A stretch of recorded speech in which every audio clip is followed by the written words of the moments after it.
함께 예배하는 모든 분들 가운데 이 말씀의 축복이 함께 하시기를 주님의 이름으로 축원합니다. 지금 예수님께서 돼지떼에게 들어가라 이렇게 명하셨습니다. 그랬더니 귀신들이 그 사람에게서 나와서 돼지에게로 들어가게 됩니다. 그랬더니 온 떼가 비탈로 내리달라 바다에 들어가서 물에서 몰사하게 됩니다. 이 장면을 우리가 볼 때에 예수님께서 돼지떼를 몰살시켰다 이렇게 보시는 것은 잘못 보신 것이죠. 바로 귀신들이 돼지떼를 몰살한 것입니다.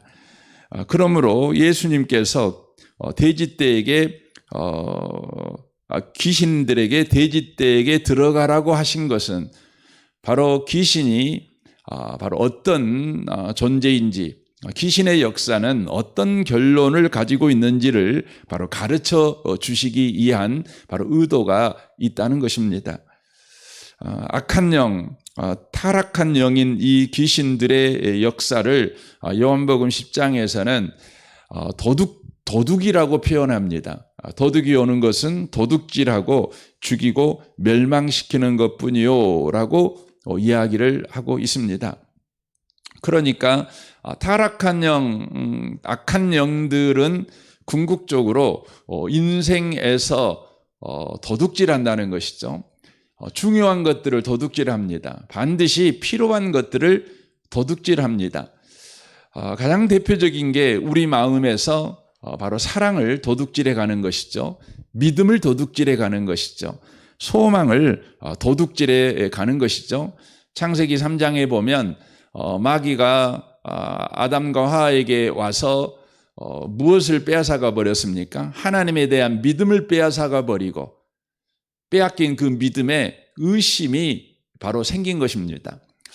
여러분, 그 의심이라고 하는 것은 독립적으로 생기는 것이 아니죠. 믿음이 없는 자리에 의심이 들어오는 것입니다. 빛이 없는 곳에 어둠이 들어온 것과 바로 똑같은 것입니다. 사단은 우리의 마음에 믿음을 뺏어버립니다. 또 사랑을 뺏어버립니다. 소망을 뺏어버립니다. 오래 참음을 뺏어버리죠. 친절을 뺏어버리죠. 상대에 대한 존중을 뺏어버리죠. 그래서 우리 마음에 상대를 무시하고 또 분노하고 또 참지 못하고 그렇게 우리가 반응하는 그런 삶을 살아가게 만든다는 것이죠. 그리고 악한 영은 어떻게 합니까? 우리를 죽이는 것입니다. 완전히 죽이는 것이죠. 여러분, 죽인다는 것은 끊어버린다는 의미가 성경에서는 아주 강합니다. 끊어버리는 겁니다. 관계를 끊어버리는 것입니다. 그래서 악한 영이 강력하게 역사하는 가정에 나타나는 현저한 현상이 있다면 그것은 부부관계가 끊어지는 것입니다. 또 자녀와 부모 관계가 끊어지는 것입니다. 이웃과의 관계가 끊어지는 것입니다. 궁극적으로 하나님과 관계가 끊어지는 것입니다. 그러니까 관계가 끊어지게 하는 것, 관계가 죽게 만드는 것, 이것은 악한 영의 역사, 타락한 영의 바로 역사라고 하는 것입니다. 이것이 저와 여러분에게 마귀가 역사하는 궁극적인 목적이죠. 그리고 멸망시켜버리는 것이죠. 이 멸망이라는 건 소멸을 말하는 것입니다. 더 이상 희망이 사라져버린 것입니다. 더 이상 가능성이 사라져버린 것입니다. 재기할 수 없게 되어버리는 것이죠. 이런 증상 중에 하나가 뭡니까? 마약이나 각종 중독에 빠져서 결국은 멸망하게 되는 것이죠. 헤어나올 수가 없는 것입니다. 아무리 되돌려놔도 다시 자기 몸을 더럽혀 멸망의 삶을 바로 살아가게 만드는 것이죠. 그러니까 돼지떼에게 들어가라고 하신 바로 예수님의 이 명령은 보이지 않는 영적 세력인 이 마귀의 세력, 악한 영의 세력, 그 실체를 바로 우리에게 보여주시기 위함이라고 하는 것입니다. 악한 영은 광명한 천사처럼 등장하지요. 그래서 요한계시록에도 봐도 그 악한 자, 적그리스도의 영이 나타나는 장면을 보면 세상의 모든 사람들이 추앙하는 바로 자로 등장하는 것을 보게 되어집니다. 인간의 현실적인 문제를 다 해결해 주는 것이죠. 그리고는 궁극적으로 어떻게 합니까? 나를 믿어라. 이렇게 되는 거죠. 나를 경배해라. 이렇게 되는 것이죠.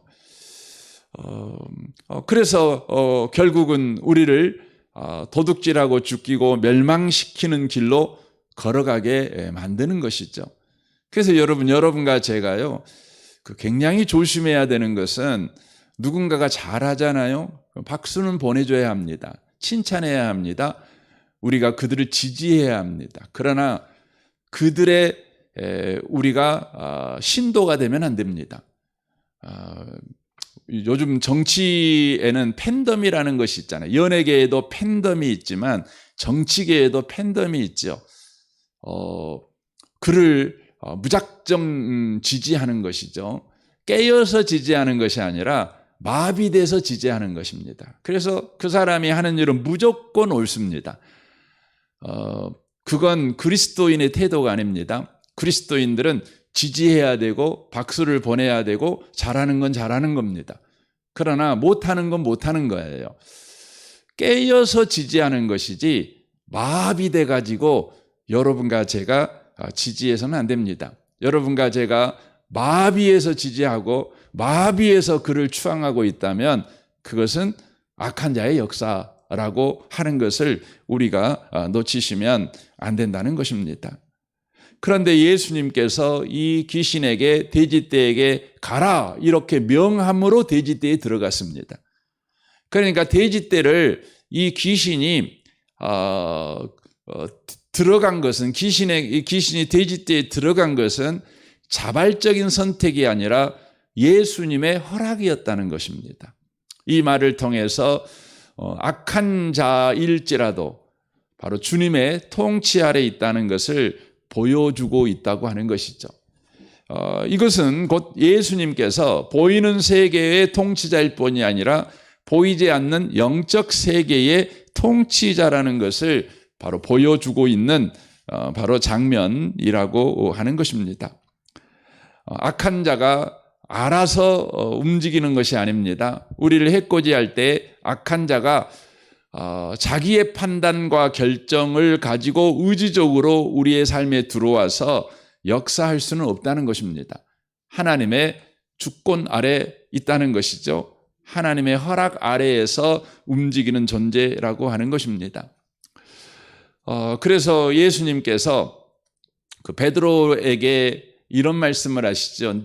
이 사단이 너를 밀가부리듯이 그렇게 하기를 요구했다. 이렇게 이야기를 합니다. 요구를 했다는 거죠. 그러나 주님께서 그것을 거절하셨다고 말씀을 하십니다. 요구했다는 말은 어떤 말입니까? 허락받기를 원했다는 거 아니겠습니까? 그러니까 베드로를 넘어뜨릴 때에 이 마귀가 알아서 베드로를 넘어뜨린 것이 아니라 허락받아서 넘어뜨릴 수 있었다는 것이죠. 그러니까 사단의 존재는 피조물인 까닭에 여전하게 하나님의 주권 아래, 예수의 주권 아래 있다는 것입니다. 이것을 가장 잘 보여주고 있는 장면이 욥기서지요. 욥기 1장 2장에 보면 사단이 하나님에게 욥을 치라고 치고 싶다고 강구하는 것을 우리가 보게 되어지는 것이죠. 이로 인하여서 우리에게 강력하게 말씀하시는 것이 이 마태복음에서는 바로 보이지 않는 영적 세계의 통치권이 예수님에게 있다. 이걸 보여주는 것이죠. 그래서 마태복음 마지막 예수님이 승천하실 때에 말씀하시는 장면이 나오는데 예수님이 친히 이렇게 말씀하죠. 하늘과 땅의 모든 권세를 내게 주셨으니 이렇게 말씀합니다. 하늘과 땅의 모든 권세를 예수님이 가지고 있다.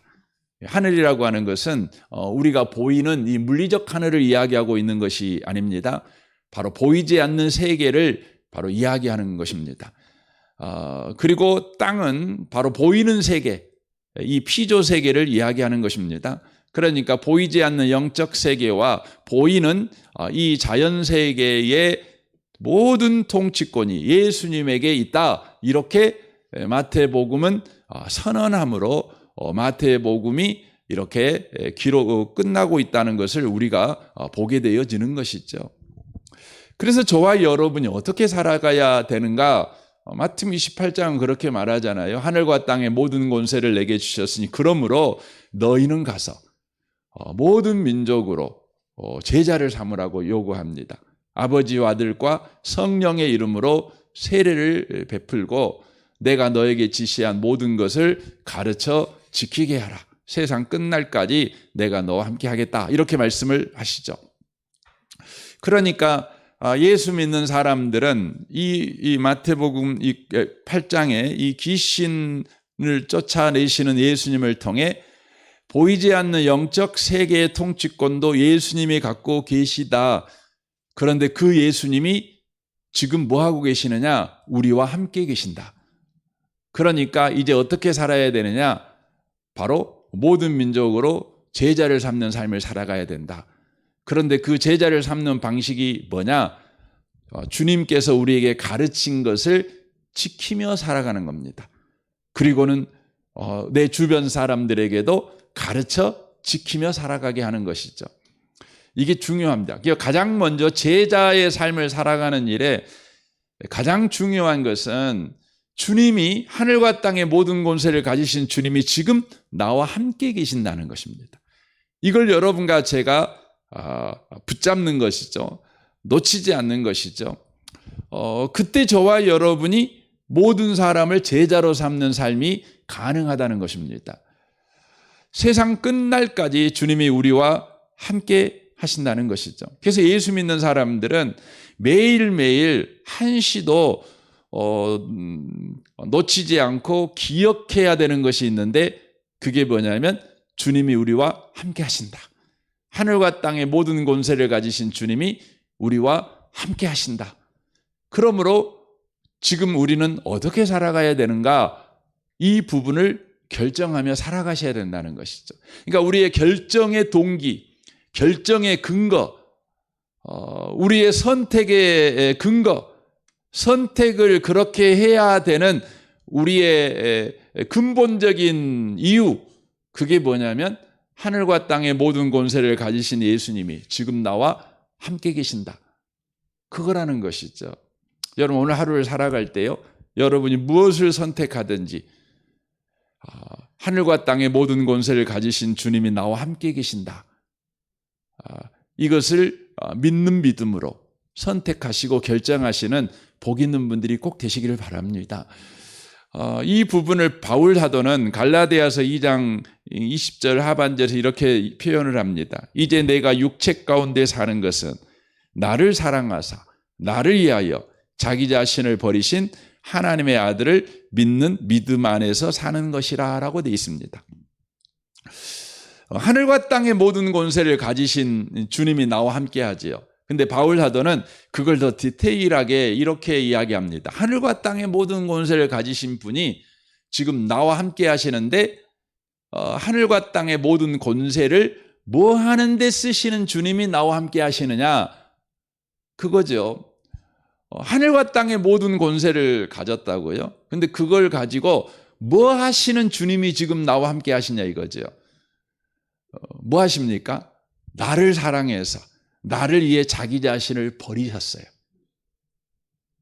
그러니까 하늘과 땅의 모든 권세를 뭐 하는 데 써요? 나를 사랑하는 데 써요. 나를 위해서 자기 자신을 버리는 일에 쓰셔요.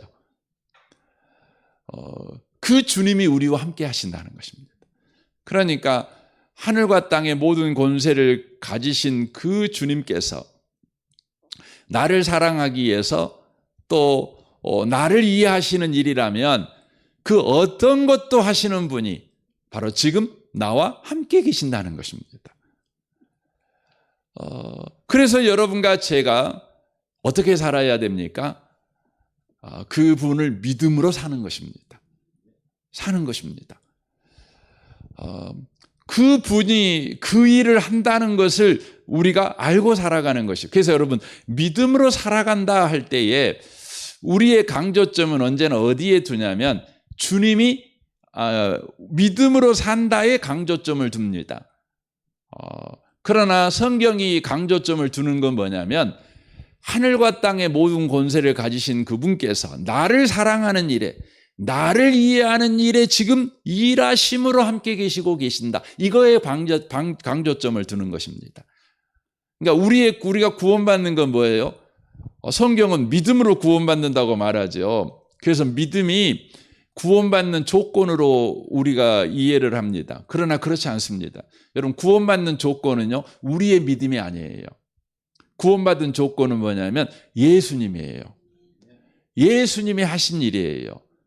그것이 뭐예요? 은혜죠. 은혜지요. 십자가의 죽으심이죠. 근데 그 주님을 우리가 주님 때문에 우리 가운데 뭐가 생겨요? 믿음이 생겨요. 그래서 에베소 2장에서는 은혜로 말미암아 믿어 그렇게 돼 있어요. 그러니까 은혜가 만들어내는 믿음인 것이죠.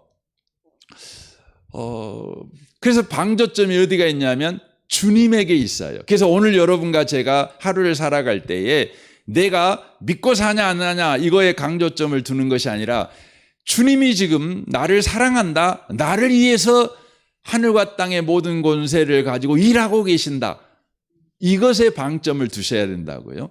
이걸 붙잡는 거죠. 그게 뭡니까? 믿음인 것입니다. 그래서 믿음이라는 것이 우리가 이제 헬라어로는 아멘 아닙니까? 아멘이죠. 아멘. 아멘이죠. 그래서 여러분 성경을 보시면 그 찬송가를 보시면 찬송가에가 어떤 찬송가는 아멘이 있고 마지막에 아멘이 있고 어떤 찬송가는 아멘이 없어요. 여러분 그 기준이 뭘까요? 여러분 하나님이 하시는 일, 예수가 하신 일을 찬양하면 아멘이 들어가요. 근데 내가 그렇게 하겠습니다. 그러면 아멘이 안 들어가요. 예. 주님이 그렇게 하십니다. 그러면 아멘이 들어가요. 근데 내가 하겠습니다. 그러면 안 들어가요. 여러분 그 뭐는 진실이에요? 주님이 하신 일은 언제나 아멘이에요. 믿음이에요. 믿을만 해요. 근데 내가 할 일은 내가 한다는 각오는 뭐예요? 귀한 각오지만 박수 받을 만한 각오지만 그건 믿을만 하진 않아요. 왜냐하면 우리는 오늘 새벽에 그렇게 살겠습니다. 그렇게 주님 앞에 말하지만 저와 여러분은 이제 예배당 끝나고 문 열고 나가면 바로 잊어먹고 살지 않습니까? 그 믿음으로 사는 건 아니잖아요. 그러니까 아멘을 붙일 수가 없어요. 우리의 강구는 강구일 뿐이에요. 믿을 만한 것은 아니에요. 오직 믿을 만한 것은 예수님밖에 없어요. 하나님밖에 없는 것이죠. 그래서 바울 사도는 이야기를 하는 것이죠. 나를 사랑하사 나를 위하여 자기 자신을 버리신 하나님의 아들을 믿는 믿음 안에서 사는 것이다. 이렇게 돼 있어요. 근데 그 바울 사도가 내가 육체 가운데 사는 것은 이렇게 이야기하잖아요. 그 말은 뭡니까? 지금 여러분과 제가 나를 데리고 여러분 자신을 데리고 인생을 살잖아요. 그잖아요. 그러니까 여러분이 여러분을 데리고 인생을 살죠. 여러분과 함께 여러분이 인생을 살잖아요. 인생을 살잖아요. 근데 감사한 것은 나만 데리고 우리가 인생을 사는 것이 아니라 예수님도 함께하는 인생을 삽니다. 그래서 여러분 예수 믿는 사람은요, 두 분이 함께하는 인생을 살아요. 바로 나와 함께하는 인생, 예수가 함께하는 인생, 이렇게 사는 겁니다.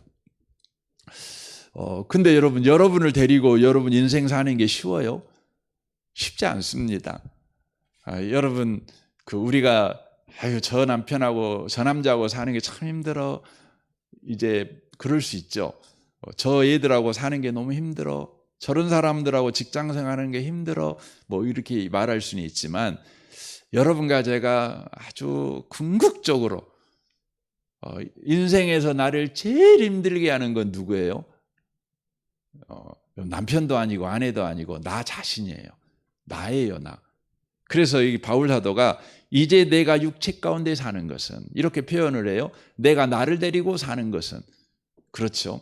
근데 나라는 존재가 어떤 존재예요? 여러분 쉽게 낙심하는 존재 아닙니까? 쉽게 낙심하는 나를 데리고 살아야 돼요. 그럼 살겠어요?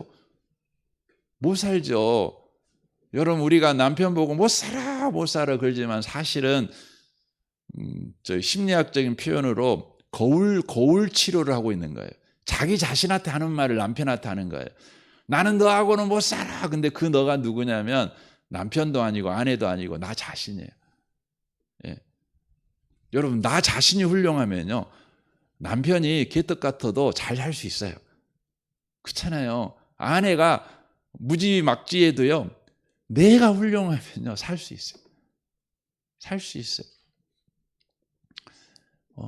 여러분 세계에서 그 악처들이 있잖아요. 뭐 3대 악처라고 그러잖아요. 다 기억나는 건 아니지만 그 중에 한 분이 누구냐면 그 감리교회 창시자 요한 웨슬레의 그 사모님이 악처였대요. 제가 최근에 TV 보니까 정말 그 목사님 이야기가 나오더라고요. 근데 그 사모하고 싸움하는 거 그 싸움이 아주 개싸움을 하시더라고. 근데 그 사모가 계속 의심을 하는 거죠. 계속 나 다 안 봤지만 뭐 잠깐 보니까 아유 내 창피해가지고 얼른 돌려버렸는데 근데 그 요한 웨슬레가 그렇게 살았어요. 그래갖고 설교하고 집에 오면 막 머리채 잡고 당신이 목사야 막 그러면서 그랬다고요. 근데 놀라운 것은요. 그래갖고 그분이 훌륭해졌어요. 예, 사모님 훌륭해졌는지는 모르겠는데 나중에 변화된지는 모르겠는데 아무튼 요한 웨슬레는 훌륭해졌어요. 예, 그러니까 그 항상 힘든 게 뭐냐면 내가 힘든 거예요. 내가 예, 낙심 잘하고 삐지기 잘하고 분노 잘하고 섭섭하길 잘하고 시 피곤하고 그렇죠. 그래서 여러분이 후회하는 게 뭡니까? 내가 돈만 있었더라면 그러잖아요. 내가 건강만 했었더라면 그렇죠. 좀 더 정신 차린 사람은 내가 성격만 좋았더라면 이러잖아요. 결국 내가 문제죠. 근데 성경은 참 놀라운 이야기를 해요. 바울 사도가 뭐라 하냐면 내가 육체 가운데 사는 건 이런 못난 나를 데리고 여전히 살아갈 수 있는 이유는 여전히 씩씩하게 살고 여전히 소망 가운데 살고 여전히 웃고 살아갈 수 있는 이유는 그 이유는 뭐냐면 나와 함께 살아주시는 분이 나를 사랑하고 나를 위해서 하늘과 땅의 모든 권세를 바로 사용하시는 그분이기 때문에 내가 그분만 의지하고 살면 그분에게만 아멘 그렇게 살아가면 살 수 있다는 거예요. 얼마나 기똥차입니까? 얼마나 참 신비한 인생입니까? 이게 예수 믿는 인생입니다. 여러분 오늘 귀신 이야기가 나오는데 지금 귀신 이야기가 주된 목적이 아니고요. 지금 예수님이 하시는 일이 뭐냐면 내가 누군지 좀 알았으면 좋겠다.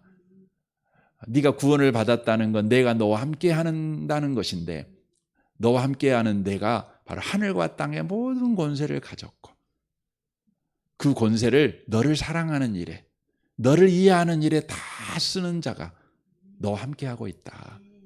그러니 너 보고 실망해갖고 못 살아 하지 말고 낙심하는 너를 보면서 나는 왜 이럴까 하고 자기 자신을 자책하지도 말고 또 여러분 스스로가 후회를 많이 해서 끝내는 우리가 자멸하잖아요. 여러분 이 자자가 붙으면 제일 무서운 거예요. 자살하는 것이 무섭고 자책하는 것이 무섭고 자멸하는 것이 무섭고 그러는 것입니다. 여러분과 제가 살아있기만 하면요. 여러분 가정 다시 세워질 수 있습니다. 그렇죠. 여러분만 살아있으면 여러분이 죽어보면 안 되죠. 네. 예수 믿는 사람은 그렇게 사는 거야 라고 주님이 오늘 말씀하는 것입니다. 이 아침에 오신 복 있는 성도 여러분 다시 한번 여러분 갈라디아 2장 20절 오늘 하루 여러분 한 3-4번 정도 묵상을 꼭 해보시면 좋겠습니다. 내가 육체 가운데 사는 것은 나를 사랑하사 나를 위해 십자가에 죽으신 하나님의 아들을 믿는 믿음 안에 사는 것이다. 성격 못난 나를 데리고 내가 여전히 살아가는 이유는 나를 사랑하사 나를 위해 십자가에 죽으신 하나님의 아들을 믿는 믿음을 가지면 내가 얼마든지 살 수 있어. 살 수 있어. 이 놀라운 소식이 저와 여러분의 귀에 계속해서 들리는 복음이 되시기를 주님의 이름으로 축원합니다. 아멘. 우리 같이 기도하겠습니다.